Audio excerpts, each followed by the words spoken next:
Whoa! Yeah, we do it! I'm about to flash out. Why don't you let him take your bitch? Oh, she wasn't even part of the video. I'm saying. Go back over there. Chill. Hey, you gotta get out, bro. Get out, bro. Bro, he flashing, bro. He flashing, bro. He got me fucked up. He got me fucked up.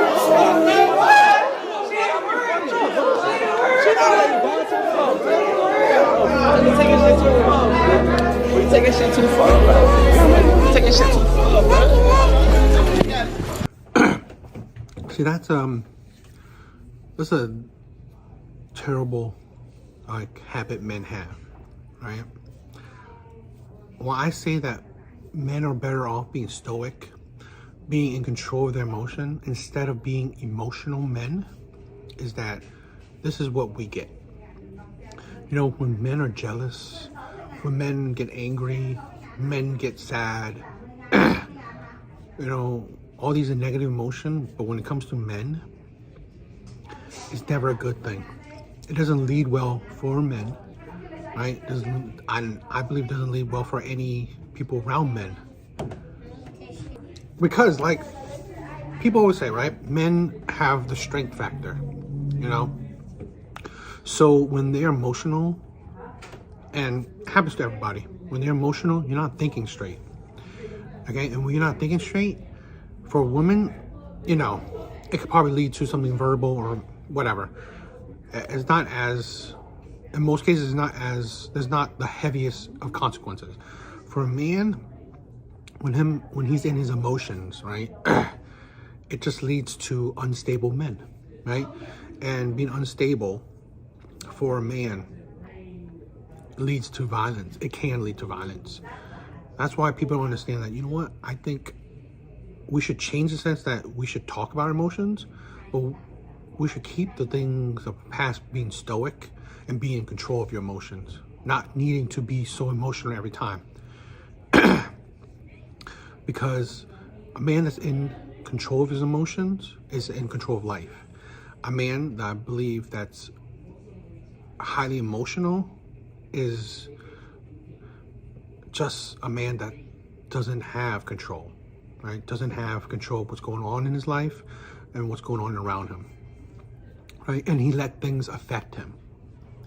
And I think that's the problem.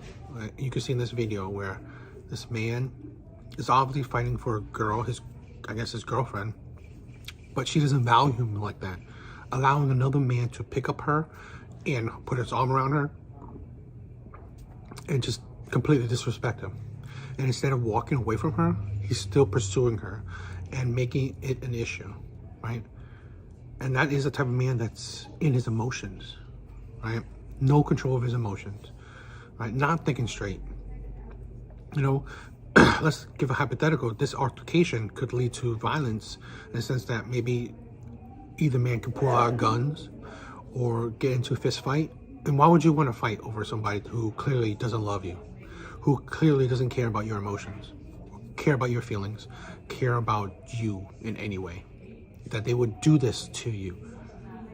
And this is what I'm talking about, that men need to know their value.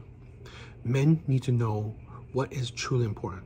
A man should control his emotion. Being stoic is fine, right? You should be able to talk about your emotions when you need to, right? But you should be able to control it. You don't need to always cry, always be just up and down with emotions, showing so much emotion like women do. Because it's not, I believe, for men, it's not healthy showing so much emotions, right? Talking about them, realizing your emotions, reflecting on it, have self-reflection is a better thing for modern men, right? Than being so emotional, right? So in tune with your emotions. No, I think acknowledging it and understanding your emotions is better. And that's just my thought on that, right? Because this is a sad representation for a man, right? And this just leads to nothing good. It was incredible to not be around toxic masculinity, to get a little break from it. Yeah, you know what would be incredible actually if you didn't blame all of your problems on toxic masculinity all the time? Okay, if men were even remotely toxic, you wouldn't have a career. It was men who scouted you, men who signed you, men who promoted you, men who marketed you, men who managed you, men who wrote your movies.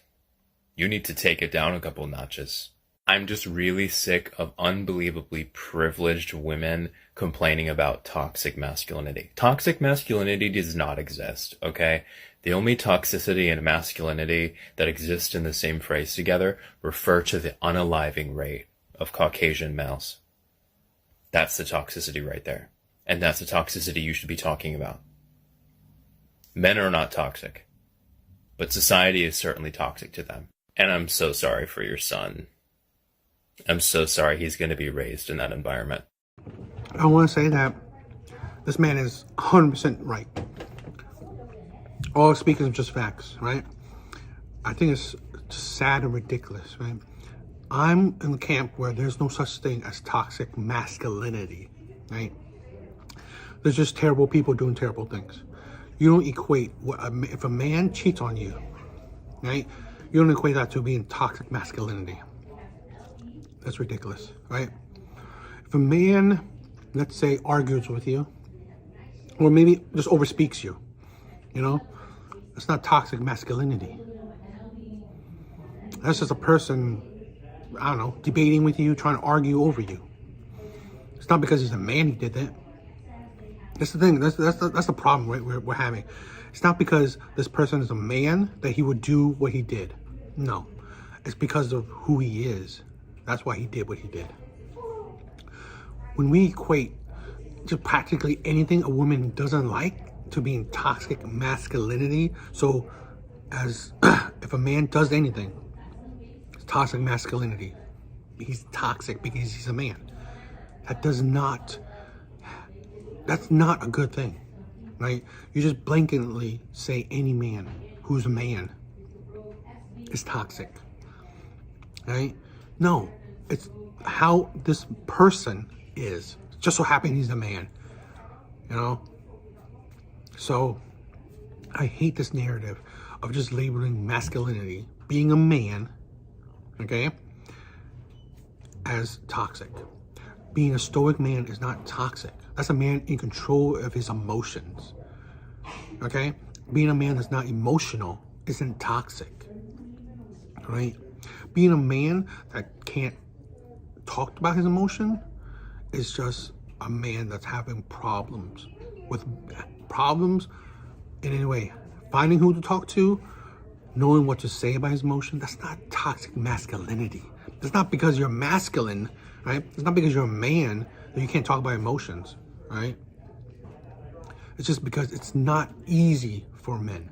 I've said that in another video where, first of all, it's hard for men to have friendships, okay? Hard for men to build friendships, hard for men to maintain friendships, right? Okay? Hard for men to even to have a relationship with a woman to talk to. So it's hard for men to just have other people to talk to, right? And having a therapist is nice and all, but again, you're paying for a person just to listen to you, not really solve your problems. So not everybody's a six-figure man paying thousands of dollars to a therapist to just hear your problems, right? So what men do in turn is like, you know what? I'm just gonna hold on to these emotions, which is not the best, but not the worst, right? That's why I do these videos, because I'm able to let out my emotions, right? Say my thoughts, right? But we have a society that's the problem, right? We have a society that they hate when men share their thoughts and emotions, right? Women hate it too. Women hate it, right? That's why they call it toxic masculinity, right? When a man shares his thoughts and emotions. Because you think about this, if it doesn't co-align with what you think, it's going to be toxic, especially for a woman, right? And men perpetuate that as well. Men help perpetuate that. You know, Because if you share an opposite view from anybody, that's what they're going to use. Toxic. You're toxic. You know? Get a therapist. Why do I need a therapist? You know? I'm sharing my views right now. I'm sharing my feelings right now. It's because of you who's holding me back from sharing is the problem. And that's the problem with society now. I think if there's any opposing views of any kind, it's very hard. It's very, people label it as toxic. People label you so many things, right? And they try to cancel you. And this is what we're having, you know? So again, I would like to spread the word that there's no such thing, right? As toxic masculinity. There's just terrible people, and you're just labeling it what you want. You blanketly label it what you want. Yeah. And to be quite honest with you, I don't care why you're masculine. It don't even matter. I don't care what happened to you as I'm a 40-year-old man. You got a daughter? No, I don't. Because But we that's not the compare point. your But my feminine. point is this. My point is this. Right. You all wouldn't care if a man came to you feminine and said, my dad wasn't in my life. My mom didn't teach me this. You say, bro, you 38 years old. I don't want to deal with a feminine man that hasn't addressed his issues. So for me, dealing with a woman that way, I'm going to tell you the same thing. I understand you had issues or whatever growing up and you had to be a certain way, but I'm not going to put up with it as far as trying to be in a relationship with you because you don't know how to be a feminine woman. That's So what- what's a feminine woman? What's your definition? a woman that basks in her femininity. She knows how to be submissive to a man. She knows how to speak life into a man. She knows how to nurture. She knows how to take care of a home and take care of kids. She knows how to be accountable. She knows how to be reasonable. She knows how to be understanding when she's dealing with a man and knows which battles to choose when she's dealing with him.